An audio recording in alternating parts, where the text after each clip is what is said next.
بالعافية. بسم الله الرحمن الرحيم. اللهم صل وسلم على سيدنا محمد وعلى آله الطيبين الطاهرين. maanta waxaan halkan idinku soo gudbinaynaa oon idinku shaacineynaa xeerka ama charterka ay leedahay jabhadda xoreynta awdal ARA magaceeda la yidhaahdo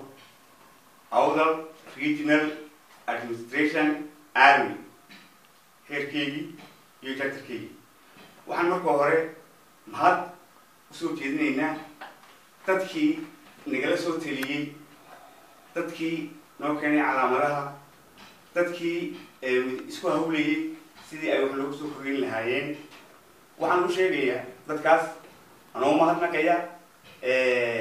aad iyo aad baad ugu mahadsanaydeen talooyinkii aadna soo siiseen. markii aan isku wada geynay talooyinkiinii iyo astaamihii aadna soo siiseen, waxa aanu qaadnay astaamtii aan isku raacnay ee aan u garanay inay tahay tawaafaqsan xeerkan. ma dhammayn karo xeerkan maanta inima wada akriyi karo, laakiinse inta hore ee muhiimka ah ayaan jeclahay inaan wax idinka taataabto. xeerka Awdal Regional Administration Army qodobkiisa koowaad waxa weeyaan tilmaam guud oo tilmaamaysa jabhaddaas. qodobkaas koowaad firqadiisa koowaad waa magaca jabhadda. magacaas waxa weeye sida aan horeba nigu soo sheegay Awdal Regional Administration Army ARAA. isla qodobkaas koowaad firqadiisa labaad waxa weeyaan astaanta ciidankaasi uu yeelanayo. astaanta ciidankaasi waxa weeyaan libaax cad oo sare taagan. waa astaanta ciidanka, ha loo fiirsado. isla qodobka koowaad firqadiisa saddexaad waxa weeyaan calanka ARA ay yeelanayo waxa weeye maro doog ah dhexda kule astaantaan igu soo sheegay ciidanka oo ah libaax, dhinacana kule alla sadexdiisa oo kii Soomaalida ah sida ka muuqata suldaanka guudkiisa calan suran. isla qodobka koowaad firqadiisa afraad waa xarunta dhexe ee ARA waa magaalada Satawa ee degmada Boorama. isla qodobkaasi koowaad firqadiisa afraad dhibic ARA waxa ay xarumo kale ama xafiisyo kale ku leedahay dalalka USA, Canada, UK, Holland, Sweden, Dubai iyo wadamo kale oo aanan soo koobi karin. haddii aan u gudbo intaas waxaa naga dhamaado qodobkii koowaad. qodobka labaad ee ARA waa hadafka iyo ujeedooyinka ARA ee mustaqbalka dhow iyo mustaqbalka fog. qodobkaasi labaad firqadiisa koowaad oo ah hadafka iyo ujeedooyinka ARA waxa weeye xoreynta gobollada awdal ee ku jira gacanta jabhadda SNM. isla qodobkaasi labaad firqadiisa labaad oo ah hadafka iyo ujeedooyinka waa adkeynta iyo sugidda ammaanka gobolka iyo soohodimaha dalalka deriska ah muddada halganka. isla qodobkaasi labaad firqadiisa saddexaad waxa weeye ilaalinta iyo daryeelka shacabka rayidka ah muddada halganka. qodobkaasi labaad firqadiisa afraad ilaalinta iyo dhowrista hantida shacabka iyo tan hay-adaha samafalka muddada halganka. intaas hadaan kusoo koobo qodobkii labaad. qodobka saddexaad waa hadafka jabhadda ee mustaqbalka fog قضب كاسس دحات في القدس الكويت وحوي بستة معامل قبلات مدح برنامج تاسو أي معنى ذو تاي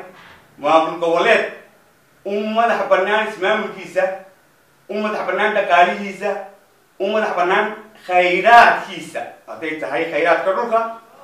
تبدا يتهودا قالوا هاي الصدحات في القدس سلامات أنا أيام مام كسيه هندوتا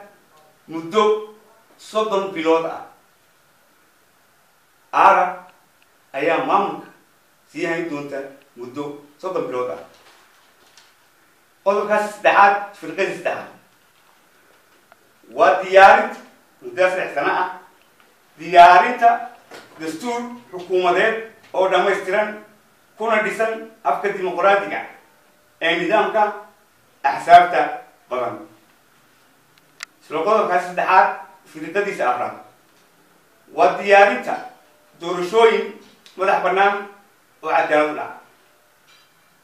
سلوكه كاس دحات في القدس سنة وعند كوريجتها maamulka xukuumad rayid oo ay shacabku soo doorteen intaas haddii aan ku dhaafo hadafkii iyo ujeedooyinkii waxaan u gudbi doonaa qodobka afraad oo ah mabaadi'da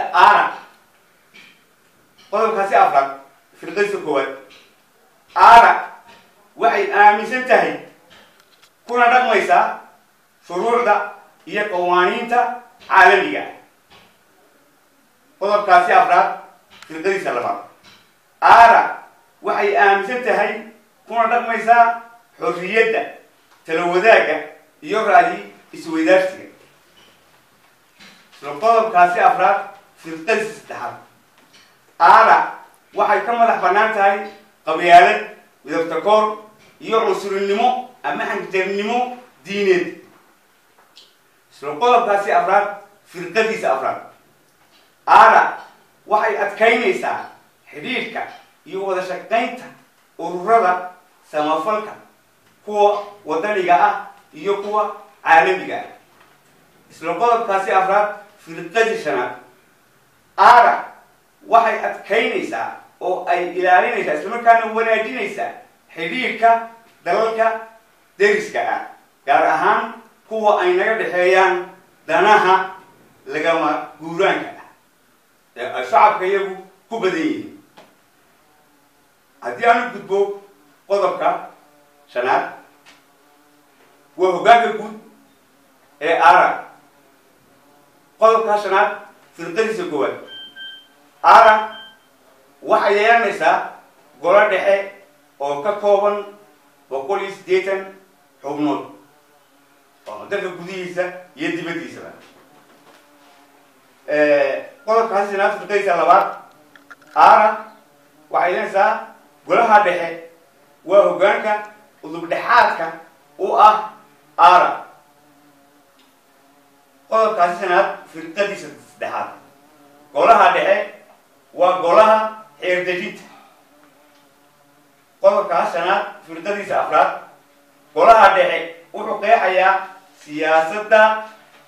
jabhadda qodobkaasi shanaad firqadiisa shanaad golaha dhexe wuxuu ansixiyaa xeerasha go'aamada iyo mashaariicda uu soo gudbiyo guddiga fulintu qodobka shanaad firqadiisa lixaad golaha dhexe wuxuu yeelanayaa guddi fulineed isla qodobka shanaad firqadiisa toddobaad golaha dhexe wuxuu fadhi yeelanayaa sanadkiiba hal mar qodobka shanaad haddii xagga aan kaga gudbo waxaan galaynaa qodobka lixaad oo ah guddiga fulinta qodobka lixaad firqadiisa koowaad guddiga fulintu waa hoggaanka ugu sarreeya qodobkaas lixaad firqadiisa labaad guddiga fulintu wuxuu ka kooban yahay 15 xubnood qodobka lixaad firqadiisa saddexaad guddigu waa xubnaha ugu firfircoon qodobka lixaad firqadiisa afraad guddiga fulintu wuxuu ka shaqaynayaa isla markaana fulinayaa howl maalmeedka qodobka lixaad firqadiisa shanaad guddiga fulintu wuxuu diyaariyaa qorshayaasha siyaasadeed iyo kuwa military ee aara ee mustaqbalka dhow iyo mustaqbalka fog isla qodobkaasi lixaad firqadiisa lixaad guddiga fulintu wuxuu soo bandhigayaa mashaariicda wixii fulay iyo wixii aan fulin isla qodobkaasi lixaad firqadiisa toddobaad guddiga fulintu wuxuu fadhi yeelanayaa bishiiba hal mar hadda waxaan u gudbi doonaa qodobka toddobaad oo ah qaab dhismeedka guddigaasi fulinta qodobka toddobaad firqadiisa koowaad qaab dhismeedka guddiga fulintu waa sidan hoos ku xusan kow waa guddoomiyaha aara waxa weeyaan suldaan abubakar cilmi wabar laba sulaymaan cawaale good saddex cabdi shide bile afar mustafe miicaad allaale saddex shan ismaaciil geeli cadar lix hibo faarax buud toddoba maxamed muuse qoorgaab sideed guddoomiyaha waxa weeye taliyaha sare ee ciidanka mr maxamed daahir sagaal taliyaha guud ee sirdoonka guddoomiyaha garabka haweenka iyo arrimaha bulshada waan ii sheegay waa hibo faarax buud haddii aan niisii kala macneeyo shaqooyinka ay kale xubnahaas inta maqan waxaan u banaynay cid kasta oo diyaar u ah inay nagala shaqayso nagana soo qayb gasho halgankana adag ee aan ugu jirno xoreynta gobolka haddii aan niisii faahfaahiyo nin walba xilka uu hayo waxaan igu sheegay guddoomiye waa suldaan abubakar cilmi war waxaa ku xigaa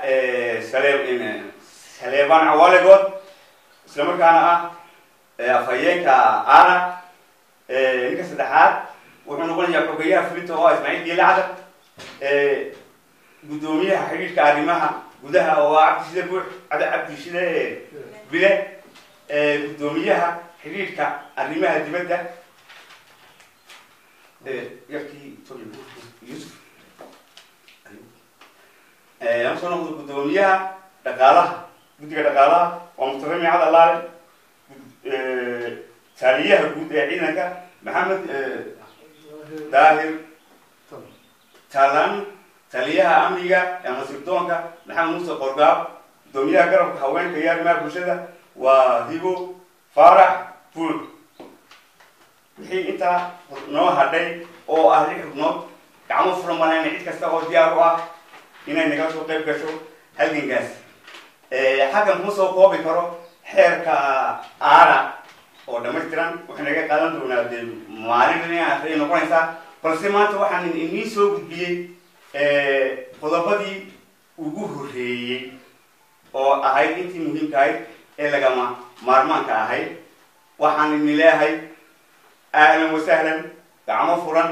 xeerkan oo dhamaystiran waxaan inii soo gelin doonaa ood ka akrisin doontiin websaytada internetka ead ka akrisin doontiin isagoo dhamaystiran ha ilaawina calanka jabhadda ama uu yeelan doono ara administrator wakaas suldaanka dushiisa suran wasalaamu calaykum waraxmatullaahi wabarakaatu kusoo dhow suldaanka